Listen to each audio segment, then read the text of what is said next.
here with my co-host Anahit Hi. School psychologist, and myself, licensed clinical psychologist. We are so happy today to host the amazing Dr. Smita Malhotra.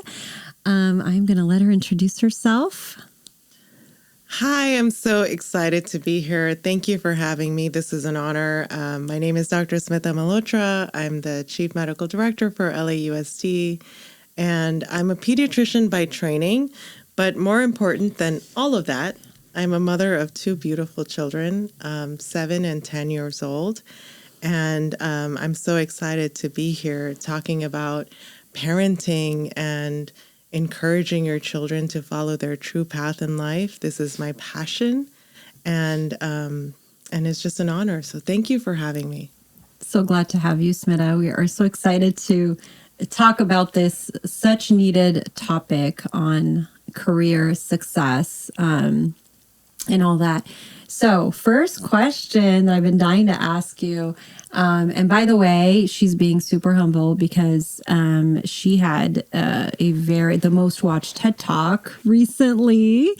Wow. And yes. And what was the topic? It was It was the power of embracing a nonlinear path. Oh, I love that so much. And thank you. And it was about following your true passions in life. I've had a lot of detours in my life and my career, and just really embracing all that is meant for you, and really following your curiosity to where you're meant to be. So thank you for mentioning that. Yes, absolutely. You can find that on YouTube, so make sure you check that out because it is a beautiful talk. I was just so intrigued and I wanted to hear more.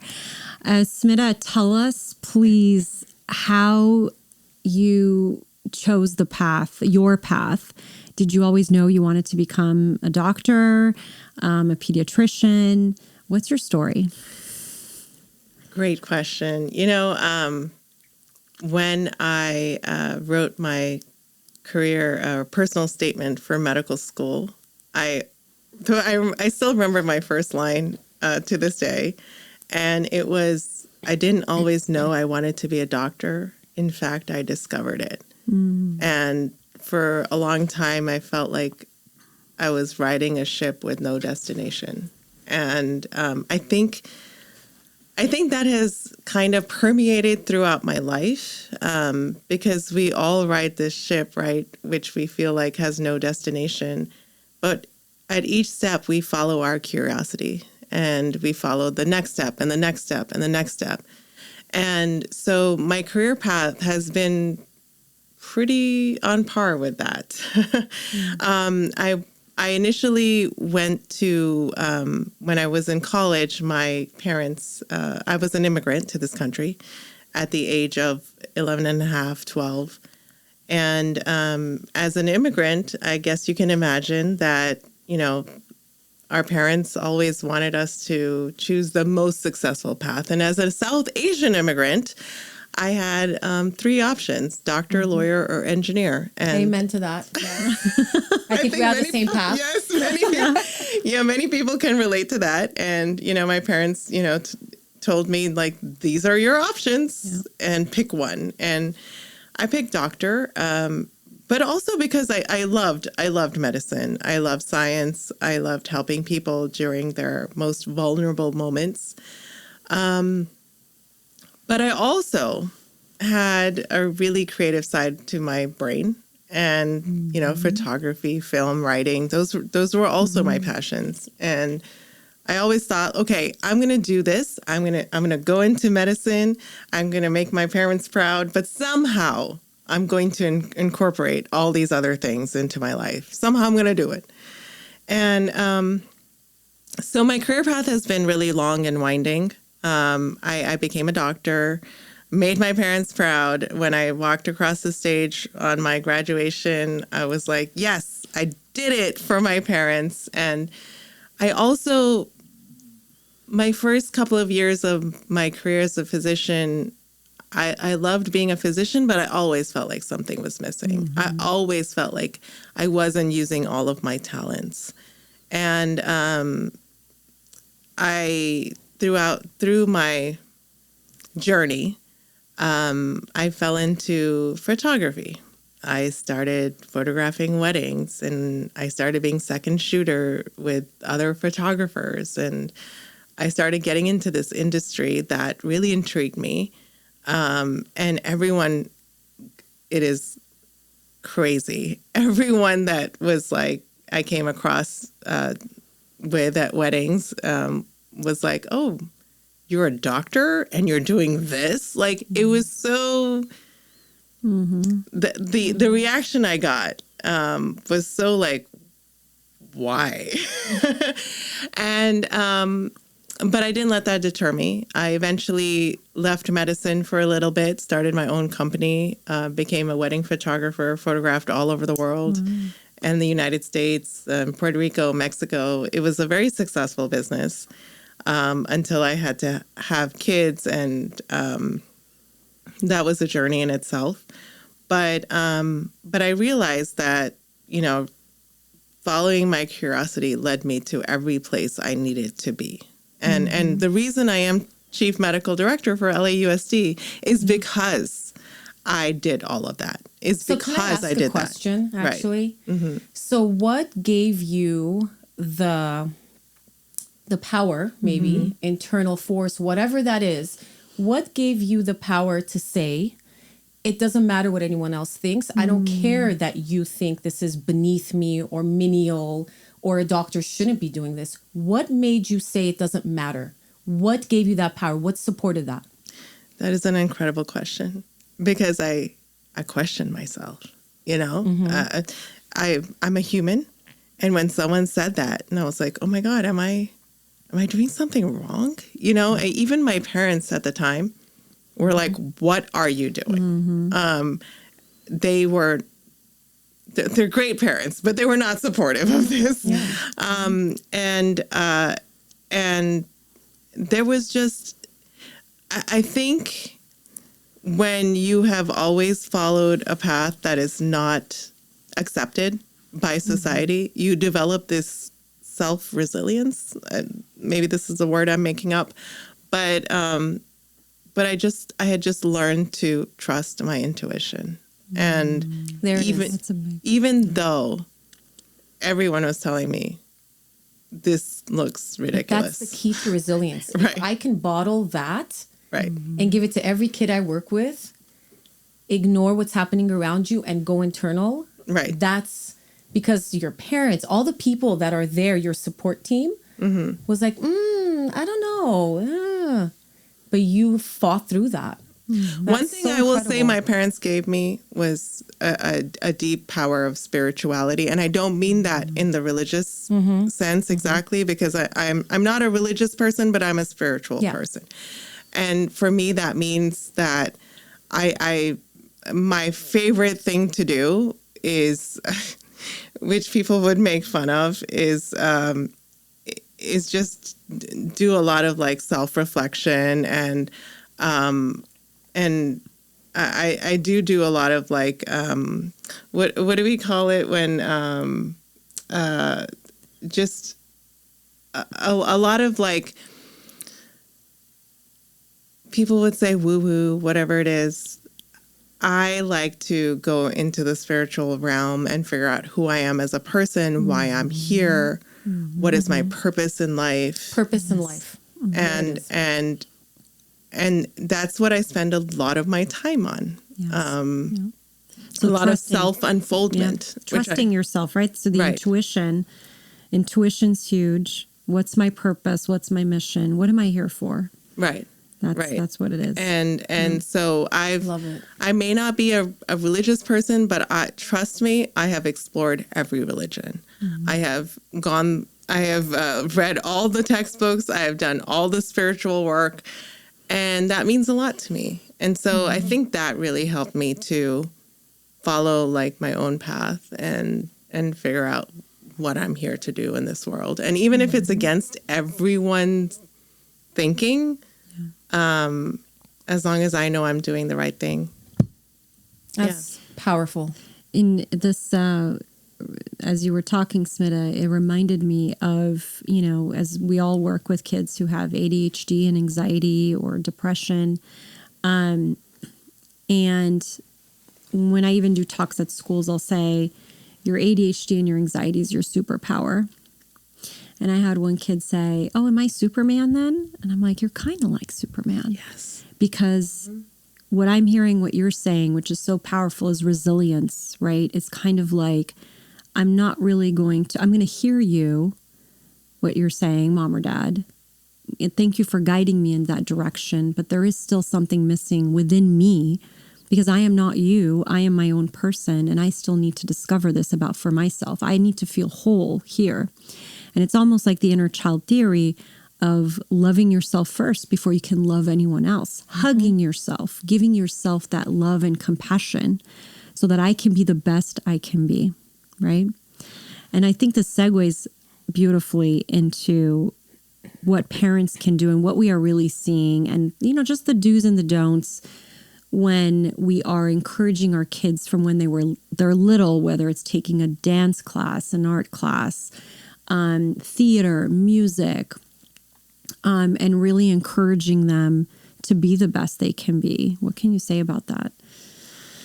So I think many parents, I don't know if you are familiar with the work of Dr. Shefali Sabari. She had said that, when you're parenting, it's important to understand that you're not raising a mini-me.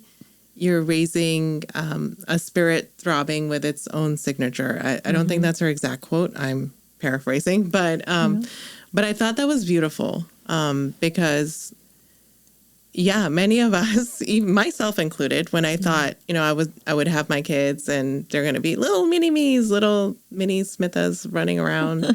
And my kids are the opposite of that. They're not mini-me's. But when I think about how I was raised and how I want to raise them, all I want to do is nurture them in their own spirit without the bias of what I want for them. And I think it's really hard for parents. And I can relate to that. My children, my older daughter, very fierce, outgoing, very, very outgoing personality, which is a complete opposite of me. Surprisingly, I'm an introvert. And my younger child, just has a personality completely of their own. And I have learned to just nurture and just go with the flow of what your child is telling you. And so when we talk about career paths, I think it's so important to just recognize what are the strengths of your kid and how can you nurture whatever they're interested in, especially in the early years. You're interested in art, you're interested in sports, whatever it is. How do I nurture that and show you how to be the best you can be at that? That's right. And when you're choosing a career path, what matters most is your relationships. What relationships are you making in this career path? And when you're going to pursue a career in this field, are the relationships that you make in this field, are these people that, are your people, quote unquote? And when you know that they're your people, you're in the right place. And career paths change all the time. One thing I would tell them, your career path does not have to remain the same. Yes, okay, you want to be a doctor, accountant, lawyer, engineer, whatever it is, artist, actor. You may change your mind midway, and that's completely fine because you know what? You have everything in you to make you successful at whatever you want to do. You can learn, and that's the beauty of being a human.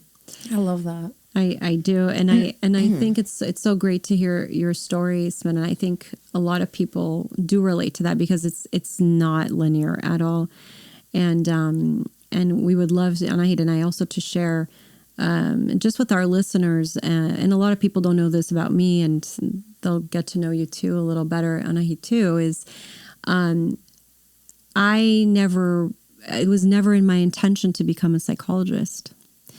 So I went to school for international relations and business marketing. And I love what you said about even the photography. And before that, I did makeup for 10 years for MAC makeup. And I can see it. So the art piece and the interest, I really love that. And honestly, I even thought at some point, oh my gosh, I would just love to do on-camera makeup. And I just really enjoyed it. And then, it's almost like taking yourself to that path. And my dad was, we were talking about this earlier, a doctor, and he always kind of pushed me into medicine and going that path. And then we kind of talked about it one day, and he's like, well, it's a lot of years. I'm not sure. Is that something you really want to do? And so he just said, do what you feel you want to do. But I still didn't know what I wanted to do, even at 19. So even taking that international relations path, I wanted to work for the UN. I knew I wanted to work with people and helping people. And then I just kind of changed that path as well, graduated, and then kind of just fell into psychology. But it's so true, because it's the skills that we teach our kids and that you tend to accumulate over the years that make you into the best person you are today, right? And how do you even use your photography skills today? Just what you learned and the connections you made and just connecting with people and seeing them. I mean, you need an eye for photography, right? How that makes you the best person you are today in your field, and as a mother too. Yeah, I mean, I can tell you that the skills that I learned doing wedding photography help me to this day as chief medical director for LAUSD. I mean, showing up at 4 a.m. for a bride doing her makeup, being stressed out, being annoyed with her family members, and calming her down and bringing her to a better place. I use those skills today in my job, managing hundreds of people, and just, being on your feet from morning to night, and just the amount of effort that it takes in my job now. I think every single step in your life prepares you for the next step. Yeah. And as long as you're following your heart and intuition, as maybe Steve Jobs had said, you're always going to be on the right path. And a lot of people feel like they're behind in life. I mean, I feel like many young people feel like if they're, if I graduated high school, I didn't go to college right away, like I'm behind. I messed up somewhere. You didn't mess up. You're just gaining experience for your next step. And if that's what you want to do for your next step, it's fine.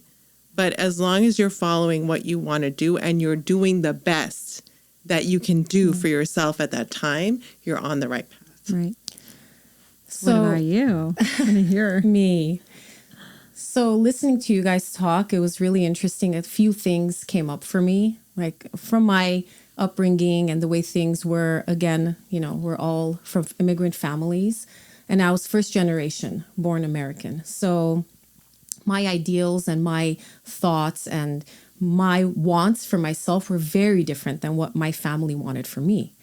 But also, I have a very strong mother. I love her to pieces. She's everything to me. But she's very different than me. I'm the artist, I'm the singer, I'm the dancer, and she's math, engineering, architecture. So we kind of diverged all the time with what we wanted for me. And of course, she's older, and being from immigrant families, we have to listen to our moms and the elders and everybody else. So I continued my dance, I continued my music, because I couldn't live without those passions. But I was never like my mom, a mathematician.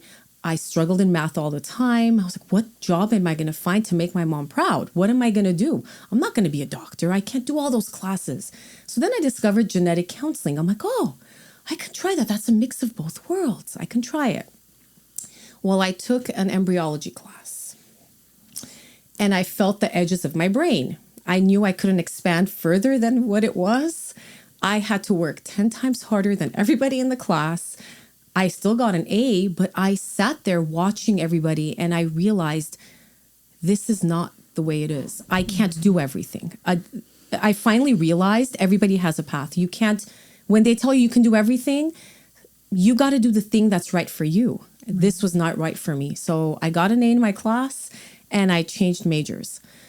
I changed majors to psychology because I was like, okay, I'm a people person. I can do this. And my mom at that time, when I was in middle school, got a degree in school psychology. And I loved that she was home with us in the summer. That was the biggest thing for me. So I was like, you know what? I want to give that to my kids. I want to be home in the summer with my kids. So that's how I chose psychology. And I went down the path and I graduated on time. I had just switched. So I had to take 22 units one semester. Why did I rush? I don't know. Because everyone tells you got to do it at a certain timeline. So I went, I did that. I got my degree. I remember standing on the stage, getting my master's, and I knew, I was like, okay, I know it. I made it. My mom's happy. Everyone's happy. And I was like, okay, here we go. Now I'm going to save the world. Literally, those were my thoughts. And here we are trying to save one kid at a time. You know, it's not the world, but it's one kid. But you made the right decision by following I did your own for a intuition. lot of reasons. I did. Yeah. Yeah. Yeah, you followed your own intuition, and your mom inspired you in many ways. Very much so. Yeah. Very much so. Like, she's tenacious. She won't give up, ever. She won't stop. She won't give up. So I kind of got that from her. And I pushed myself, and I keep pushing myself till today. So even though you were different, she inspired you in the ways that were right for you. 100%. Yeah, Yeah. She guided me in a way that I didn't know I needed exactly. at the time. Like, I rebelled against it. I rebelled. I was, oh, you can't tell me I want to be a dancer in New York. She's like, listen, yes, get your bachelor's, get your master's degree, and then you could be a dancer. I'm going to be too old then. I can't do it. Get your master's degree first. Figure it out first. So you still had that support. It's not like she told you don't do the dancing, 100%, or don't do the the art. So you also something I discovered too about you is you sing. Yes. She has an incredible voice. Yeah. Wow, I would love to hear you sing. Well, that'll be another segment. But yeah, so I studied classical music for 10 years. I sang opera and different things. And then that was too restrictive for me. I felt like I was stuck in a box. And then I decided, okay, I'm going to break out and do rock bands. I'm going to join a band. I'm going to be lead vocalist. And, I did that for a bit. I loved it so much. And I still yearn for those easy days of music. But I still do stuff with music. My husband and I, we are both singers. So we do stuff together. It's fun. We got to find more time for that. Yeah, so I love that. I love that. And something really quick I wanted to add earlier, you were saying something, Smita. You were saying, your kids, you want to raise them different than you. You want them to be individuals, right? So the funny thing is my daughter was born with this perfect pitch, okay? Perfect pitch. Every time she sang, I was like, oh my God, she's going to be a singer. She's going to do it. She's going to make it. She's going to make it. And then as she grew up, I kept saying, don't you want to take music class? Don't you want to sing like mama? It's very fun. No, I don't want to be on stage. She's an introvert. She likes her own space. So then I decided, okay, she's her own person. I can't force her. Perfect pitch or not, I'm going to let it go. Even though she got the gift of the talent of music, it's not up to me to tell her you have to use it. It has to be up to her. So Exactly. and this comes, it comes down to the topic of control. I think we need to talk about this is you not controlling the narrative. And although a lot of parents, they mean so well, they want their kids, every parent really wants their kids to be successful, to succeed. I'm hearing a lot the words proud, right? I want to make my parent proud. I want them to be proud of me. That's exactly what every child wants. And it reminds me of praise as well as, kids want to, the more we praise our children and recognize and see all the good things that they're doing, right? Whether it's picking up the plate off the table, taking the trash out without us telling them. And when we praise them and see those little things that they do, it turns into this, right? It's kind of like positive reinforcement, and they want to do more of that. But let's talk a little bit about control, because you also have, this is all about us today raising awareness on, kind of like guiding and what to do and not to do. And and how control, right, even though it comes from a good place sometimes, can impact our children in their decision making depending on their personality types. What really happens? What have you seen that happens when we try to control the narrative, and not just with our kids, but in friendships, relationships, and everything? Everything. I think this comes a lot from our own personal upbringing, our cultures. I come from a culture where our elders tell us what to do. Beautiful culture, nothing against it, but we are conditioned to follow our elders. Our elders a lot of times do control our lives. My mother had an arranged marriage. It was controlled by her parents. Yeah. Turned out beautiful for her, wonderful. My grandmother had an arranged marriage. Our parents throughout our cultures have controlled the children's lives. And that's the culture I come from.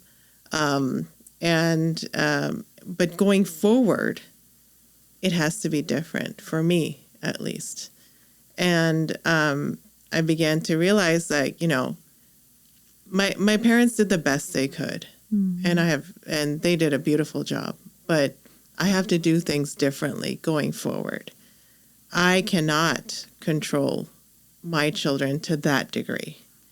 In fact, I have to let them be who they're meant to be. My job is just to support them, to guide them, but not control them.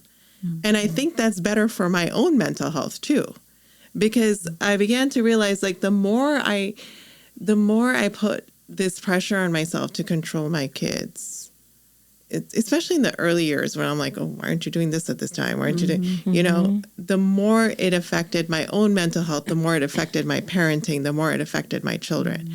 And so what I've learned is the art of letting go happens way before your children go to college. 100%. Yes. And so I've learned to let go. My child may not be the best at science or math or whatever. I'm just going to give you the best support I can. And I'm just going to tell you to do the best you can. And if this is the best, okay, that's wonderful. And if you want to do theater, if you don't want to do basketball, that's not my decision. I will support you in whatever your interest is in. And I think that art of letting go is not only beneficial for both the child, but it may even be more beneficial for the parent. I like what you said about theater, and I think we're all into the arts in here in our own way. I think there's so much emphasis with athletes and sports, and some kids are just not athletic. It's just not their thing, right? So then I think even in our culture here in America, it's all about really focusing on the sports and not enough on the arts. Right. So the key here is to really look at, okay, so if you have a passion in the arts, whether it's theater, acting, writing, journalism, singing, whatever it is really giving your child, right, that push and treating that specific activity as you would a sport. Why should we not give as much importance to that? So when you were talking, Regine, it made me think about myself as a parent. And I don't know how you guys are doing it at home. These things come up.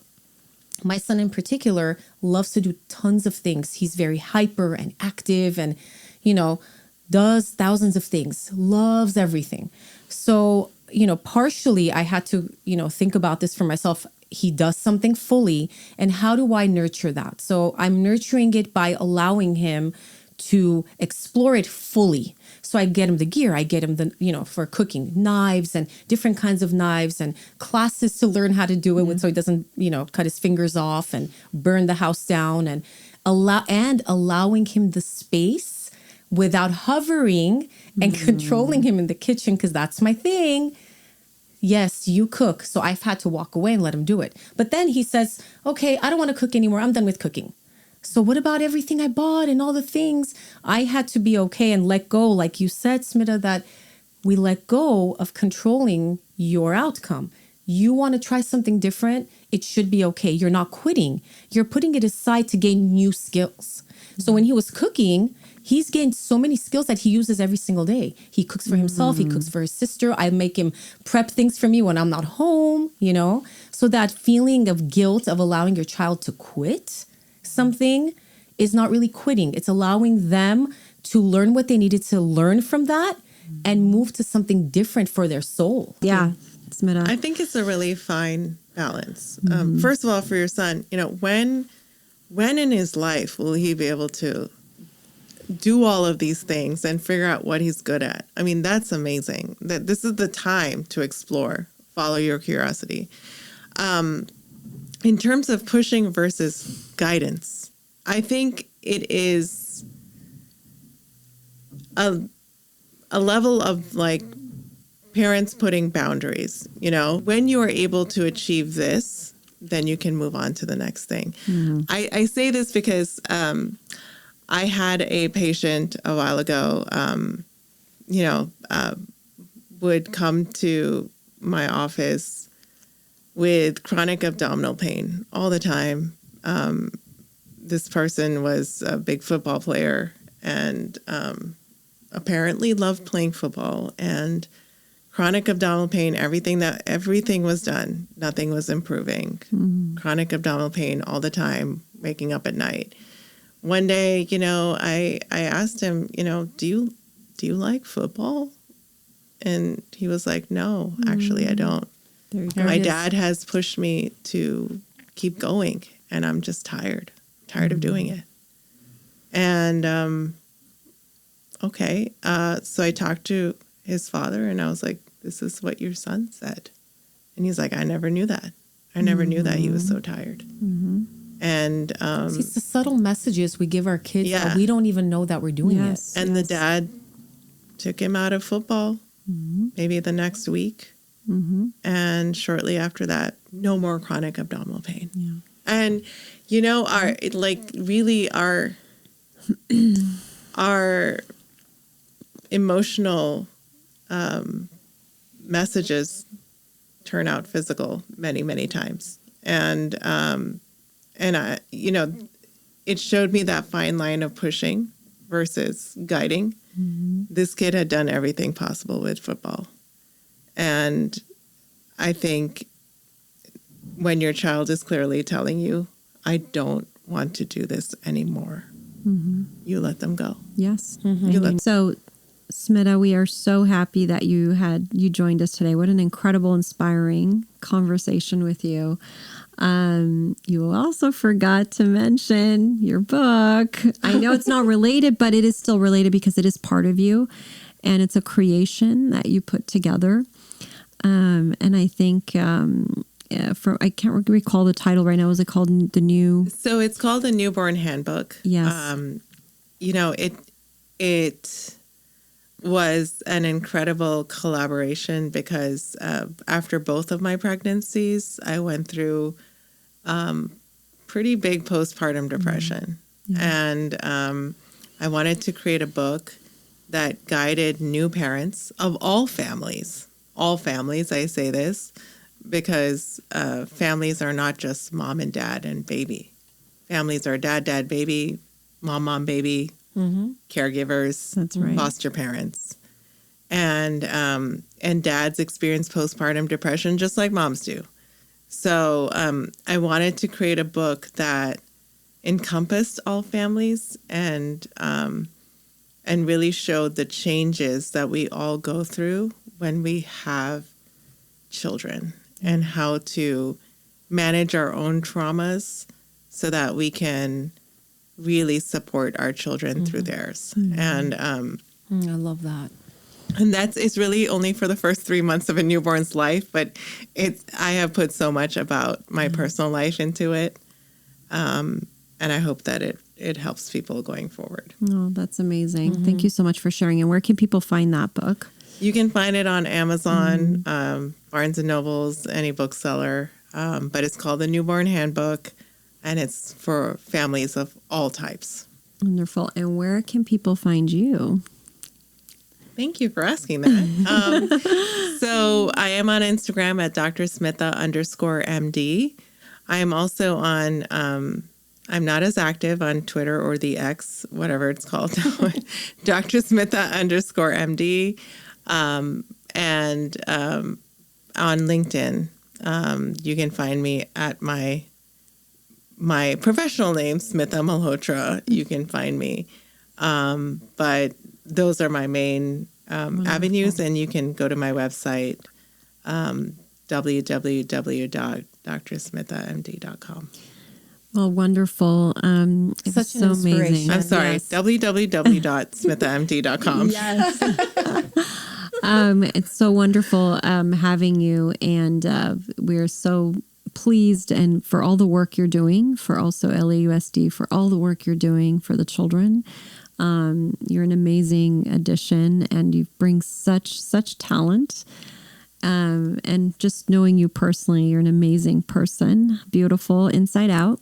Oh, thank you, friend. I love you. Yes, love you too. And we were just talking about it, so it's okay. Listeners can hear that this just felt like a very zen session.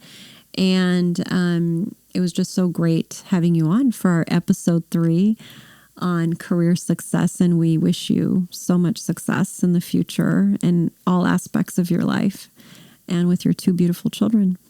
Thank you for having me. Yes. And no place I would rather be than with you this Saturday. Awesome. I love that.